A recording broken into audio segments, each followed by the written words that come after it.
At Mario's, a taste of Little Italy. Hey, bada boom, bada bing.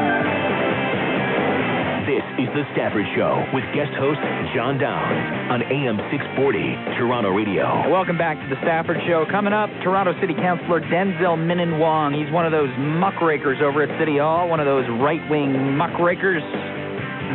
Before we were picking on the left wing, soon it'll be the right wing. Everyone is in our sights tonight. Today. Whatever. What is it? Oh, still today.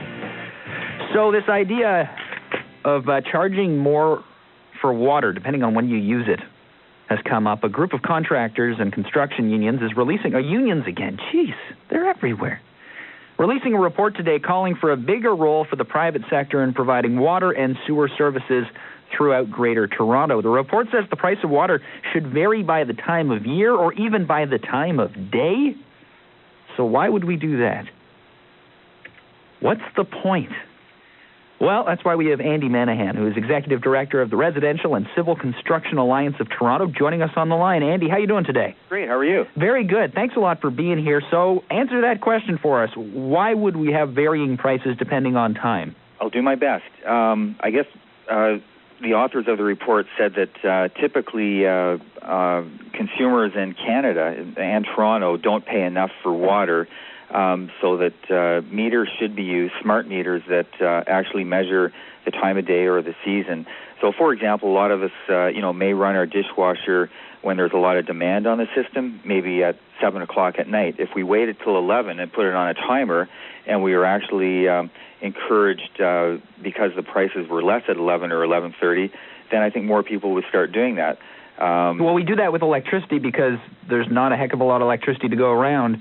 Is there not a heck of a lot of water to go around? Well, there's a lot of leakage in the system right now, and let's face it, people pay a lot more for a bottle of water than comes out of the tap, so there is no disincentive for people, let's say, who want to water their lawns for many hours, because in a lot of cases, actually 72,000 households in Toronto are on a flat rate, so they don't even get charged by volume that they use.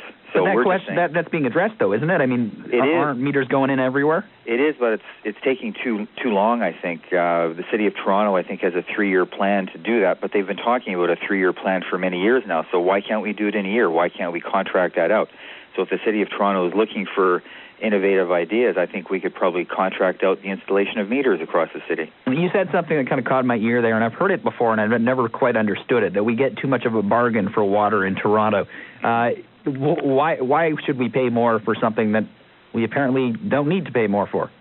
Well, everyone nowadays is saying we should be more sustainable and try to conserve more, and the only way to conserve more is by properly pricing the goods, and that's what Harry Kitchen, the municipal economist, said in his report on financing for us today. And we're not experts on it, but we're just repeating what he said.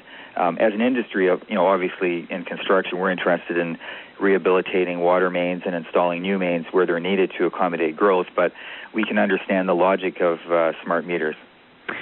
Tell me, there's something that did come to mind in terms of conservation.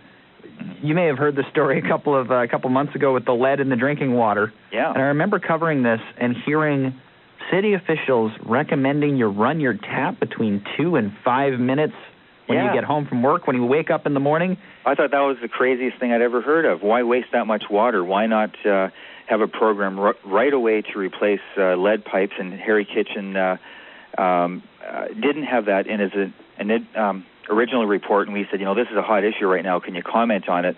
So his basic recommendation was the cost of replacing lead water pipe should be shared between property owner and the municipality. And let's just move on the best way we can. A lot of people don't even know, though, that the source of lead in their drinking water is actually coming from their house. That's right, yeah. I guess you might have an inkling if you have an older house, but that's something, again, where you'd have to get it tested. All right, well, tell us, in terms of these recommendations, there was another one as well, which is to go a little more public-private partnership. Why would you do that? Mm-hmm. Tamer El-Darabi from University of Toronto Civil Engineering Department put together that report, and he had a great example of other jurisdictions, for example, in Sweden, where they use gray water. That would be, let's say, your shower water or your, sink water, not your sewer water, obviously, but to reuse that for gardens. And we know there's lots of people that are interested in using rain barrels and that sort of thing, but if you could engage the private sector through installation of separate pipes to collect that water and then reuse it, that would save a heck of a lot of money, because right now, for example, people are using treated water that takes up a lot of energy and chemicals and so forth. So why not reuse water that's not really dirty? It's just been used once or twice. And I've got to point out the obvious slight conflict of interest here. I mean, that recommendation would have benefits for your industry, would it not? You know what? Most of our members are involved with the large-scale installation of pipes, although, certainly there's another sector called concrete and drain that does the pipe installation between the municipal side and the homeowner side. So, sure, it would benefit us, but we're mainly talking about conservation here. When it comes down to it, you just said most of your members represent groups where you're replacing large portions of infrastructure. Is that right? Yeah, and this was an interesting facet of the report that said in Toronto we replace the assets at significantly less than 1%. Maybe I should try to rephrase that. Most GTA municipalities are rehabilitating less than 1% of their water and sewer assets annually, and most of the infrastructure underground right now lasts between 60 and 80 years on average. So at the 0.5% rate, it would take 150 to 200 years to replace all the infrastructure. So you can see there's a really big gap there. We're not catching up fast enough to the aging infrastructure. With all due respect, though, I mean, obviously, you've got to be a little skeptical, and in my line of work, I think they call it cynical. Mm-hmm. You guys clearly want, cities like Toronto to be replacing their infrastructure, so you guys have work to do. Well, that's true. However, I think consumers want healthy water, and a couple of our props down at the media launch today showed some pipes that were about 40 years old, and if you looked at that, you would never want to, drink tap water again. Now, we're not saying Toronto tap water is bad, but we're saying there's portions of the city where you might want to think about rehabilitation a little sooner than later. All right, so who do you trust then? Do you trust the people who want jobs or politicians?